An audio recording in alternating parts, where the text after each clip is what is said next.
Good afternoon, golfers. This is Dick Hyland on Thursday, and what a beautiful day to play golf. You're probably wondering what this cart is doing in the middle of the fairway.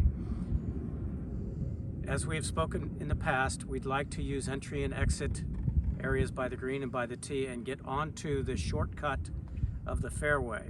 That gets the most sun. That's most likely to grow through the fall, winter, spring seasons, where when we've got the primary rough, and if you're driving in the rough, because the length of the grass is somewhere around 2 inches, you're going to just mat it over badly.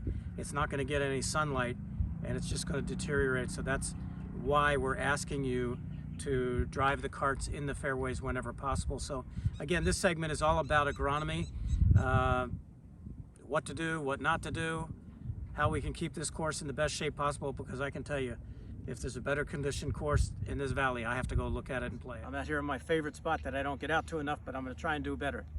This is on the 9th fairway, and I've hit a tee shot from a forward tee, and now I had 120 yards into the green, and I only had to hit a pitching wedge because it's a little bit downwind. But what we're really here to talk about today are all the things we need to do to play on pristine conditions the way you want to play them each and every time. So I happened to take a divot here, and I went and got the sand and seed bottle, which is on the carts, and I'm going to fill it in here, and we put extra seed in because we really want this to grow quickly. And I'm going to stamp it down with my foot so that if a ball were to come into this area, it would roll over where the divot was. And I'm going to pick up my extra piece of turf because I want to keep the course as clean as I can, and I'm just going to throw it in the back bay of the cart. So now we're going to go up to the bunkers, and we're going to teach you how to rake a bunker as properly as you can. Okay, golfers, so after our meeting yesterday, the guys were talking to me about, can you please do a video about golf course maintenance and keeping our golf course in the pristine condition. If you haven't played here lately, you're missing out, because our course conditions, in my opinion, after almost 13 years at the club, are the best that they have been. And so some of the reasons why and what we need to do to continue to have those course conditions includes our bunker work. So we've hit our ball into the bunker, and as you can see, what we've done of late is that on top of the rake line, it's firm so that when a ball hits the sidewall, it comes running back down into the bunker. But unfortunately, I'm playing behind a person who didn't have any respect for the other golfers, and now my ball's in a footprint. So that's not much fun. So let's talk about how to rake the bunker properly so everybody enjoys the game, even though you have to hit a bunker shot. So you can see all the lines and ridges that the player, even though they thought that they were doing a good job raking the bunker in front of me, they really didn't. So I'm going to tell you how the tour guys would do it. They would pull the sand down, but unfortunately it leaves lines, and then you push it so you can get all the lines out of there. And when a player's ball comes down, you will see in just a second that it's going to hit the sidewall again. Bad throw, really bad throw.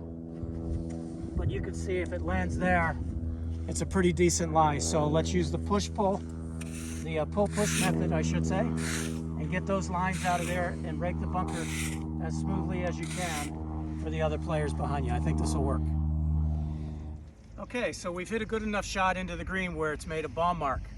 And there's nothing more disappointing than to come to a green where it's got ball marks everywhere. So let me teach you how to do it the proper way. First of all, you can use a divot tool with 2 prongs, 3 prongs. It doesn't matter. You can use a T as long as you give it your best effort and try and repair it. You can see the indentation here from the ball mark. So I'm going to put the divot tool or whatever I'm using into the outer edge. I'm going to try and twist it to the center and pull it up as I do so. And I can either tap it down with my foot, or I can use the head of my putter, but you can see, you can hardly even tell where the ball mark was. I think if everybody is considerate enough to look for your ball mark, and these greens are sometimes firm, so the ball's not going to stop 1 foot from where you see your ball. It might be 30 feet away and then scoot it up the green. So let's just try and look for our ball mark and as many others as you can so that we can keep these greens really, really in good shape. Justin, I want you to just take a look at this green. I realize that it might have been closed for a little bit of time, but it's absolutely pristine, and there's no reason why our greens can't be like this with everybody's help. Okay folks, I've been asked to talk about push cart rules here at the club. And I realize that rules are different all over the world. But at our club, we want to keep the approaches and the collars as clean and neat as we can, so that if you've missed a green, you can pitch it up and chip it up without having to work your way through tire tracks, etc. So we want you to stay about 20 yards away from every green. We don't want you inside the bunkers, in between the bunkers and the green complexes and green sites.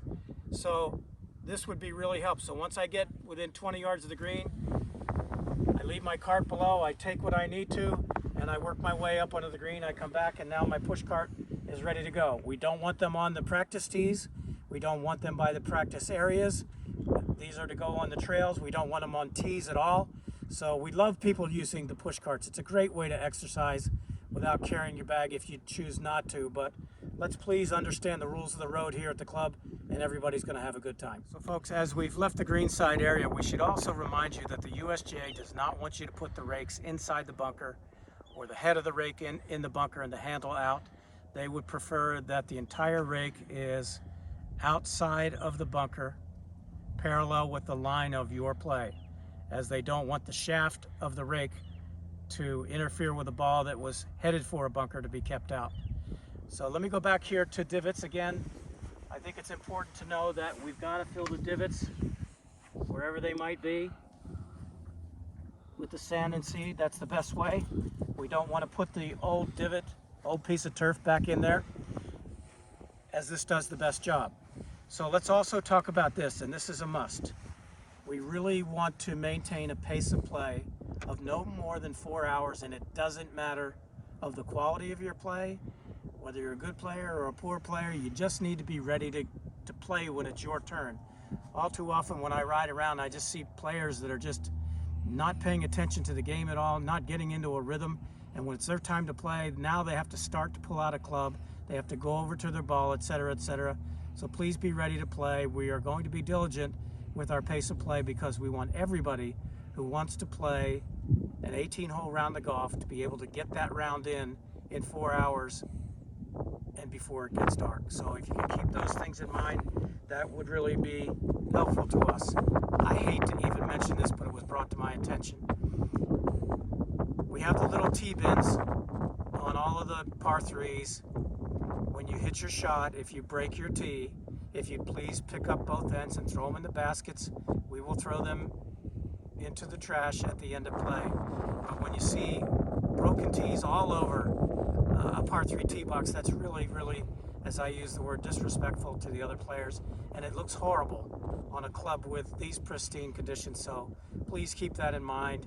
And yep, I'm going to mention it again to some who insist on tobacco products and sunflower seeds. They are a no-no on our golf course. They are unsightly, and I guess I'll just leave it at that way. I hope we've made some sense of this to you, and if we need to come out here with you, we're glad to do that. Many new members are here.